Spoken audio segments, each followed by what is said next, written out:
श्रीकांत शिंदे उपमुख्यमंत्री होणार ही चर्चा केवळ माध्यमांमध्ये आहे. अमित शहा यांच्यासोबत एक बैठक झाली. आमची आणखीन एक संयुक्त बैठक होणार आहे. साताऱ्यातील पत्रकार परिषदेत काळजीवाहू मुख्यमंत्री एकनाथ शिंदेंची माहिती. महाराष्ट्र विधानसभा निवडणुकीत महायुतीला एकतर्फी यश आले. महाविकास आघाडीला मोठ्या पराभवाला सामोरं जावं लागलंय. दरम्यान निवडणुकीत यश आलेलं असलं तरी अजून मुख्यमंत्री कोण होणार आणि महायुतीमधील कोणत्या पक्षाला किती मंत्रिपदं मिळणार याबाबत कोणतीही स्पष्टता आलेली नाही. गेल्या अनेक दिवसांपासून महायुतीत बैठकांचा धडाका सुरू आहे. मात्र अद्याप कोणताही ठोस निर्णय झालेला नाही. महायुतीमध्ये सर्वाधिक जागा भारतीय जनता पक्षाच्या आलेल्या आहेत आणि त्यामुळे भाजपचा मुख्यमंत्री होणार हे निश्चित झालेलं आहे. काळजीवाहू मुख्यमंत्री एकनाथ शिंदे यांनी भाजपच्या निर्णयाला पाठिंबा असल्याचं जाहीर केले. मात्र दुसरीकडे एकनाथ शिंदे यांचे पुत्र श्रीकांत शिंदे यांना उपमुख्यमंत्री पद मिळणार अशा चर्चांनी जोर धरलाय. आता एकनाथ शिंदे यांनी याबाबत भाष्य केलंय. साताऱ्यातील पत्रकार परिषदेत श्रीकांत शिंदेंना उपमुख्यमंत्रीपद मिळणार का असा सवाल विचारण्यात आला होता आणि याबाबत त्यांनी भाष्य केलंय. एकनाथ शिंदे म्हणाले, मोदीजी आणि अमित शहा जो निर्णय घेतील तो मला आणि शिवसेनेला मान्य असेल आणि याबाबत मी स्पष्ट केलं आहे. गृह खात्याबाबत चर्चा होईल. लोकांना जी आश्वासनं दिली आहेत ती पूर्ण करण्यासाठी आम्ही कटिबद्ध आहोत. सर्वात महत्त्वाचं मला काय मिळालं, दुसऱ्याला काय मिळालं हे महत्त्वाचं नसून जनतेला काय मिळणार आहे हे महत्त्वाचं आहे. उपमुख्यमंत्रीपद श्रीकांत शिंदेंना मिळणार अशा चर्चा आपण पत्रकारच करत असता. या सर्व चर्चा आहेत. ती एक बैठक अमितभाई यांच्यासोबत झाली. दुसरी बैठक आमची तिघांची होईल. त्यामधून महाराष्ट्राच्या हिताचा योग्य तो निर्णय होईल. मोठ्या प्रमाणात अशी मागणी आहे की तुम्ही मुख्यमंत्री व्हावं अशा प्रकारची खूप मागणी आहे. नेमकं काय ठरलंय याचीही उत्सुकता आहे. नाही, यामध्ये बघा साहजिक आहे. जनतेच्या मनामध्ये मी जे काम केलं, मुख्यमंत्री, जनतेचा मुख्यमंत्री, मी कॉमन मॅन म्हणून जे काम केलं, मी म्हणायचो CM म्हणजे चीफ मिनिस्टर नुसतं नाही तर कॉमन मॅन.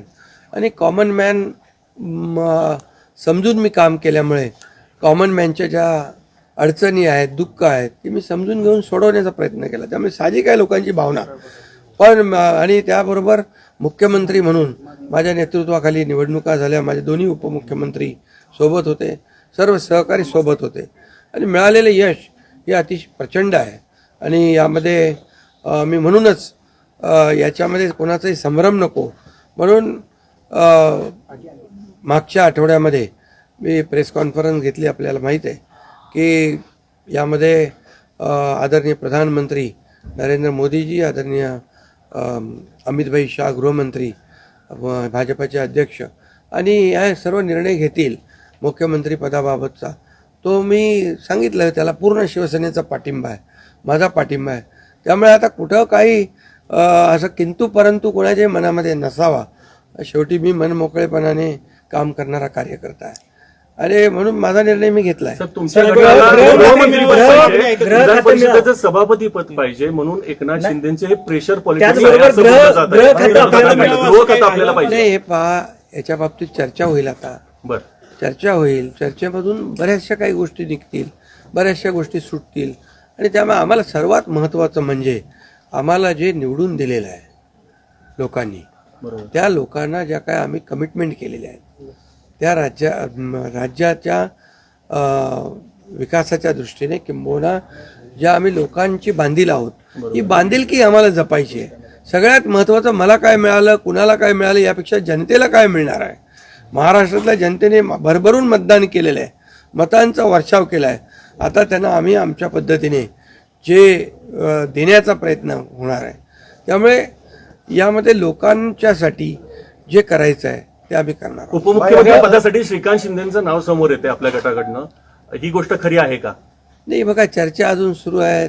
चर्चा खूप, आता तुम्हीच चर्चा करत असता बरं का, तुमच्या चर्चा खूप जास्ती असतात.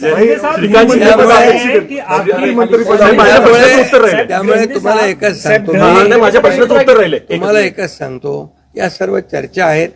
आता एक बैठक आमची अमित भाईंच्या बरोबर झालेली आहे.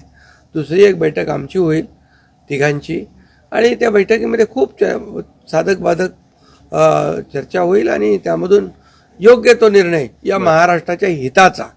बघा, आमच्यामध्ये तुम्हाला मी सांगतो, या जनतेने आम्हाला भरभरून दिलेलं आहे. जनतेला असं वाटता कामा नये की आम्ही सत्ता दिली, सरकार म्हणजे एवढी मेजॉरिटी दिली, आता चांगलं सरकार स्थापन व्हावं, जी अपेक्षा जनतेची आहे ती आम्ही पूर्ण करणार. आणि आम्हाला जनतेबरोबर आम्ही उत्तरदायित्व आहोत.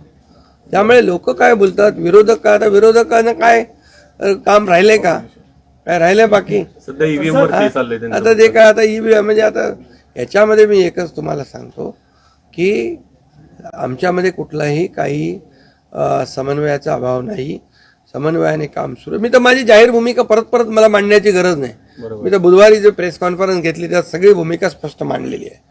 आणि लोकांना आता काय, विरोधकांना काम नाही, विरोधी पक्षनेताही होता येत नाही, एवढी देखील संख्याबळ नाही, एवढं भरभरून प्रेम लोकांनी दिलंय. त्यामुळे आता ईव्हीएम आणि या सगळ्या गोष्टींची चर्चा चालू आहे. Bureau report, SBN Marathi, Thane.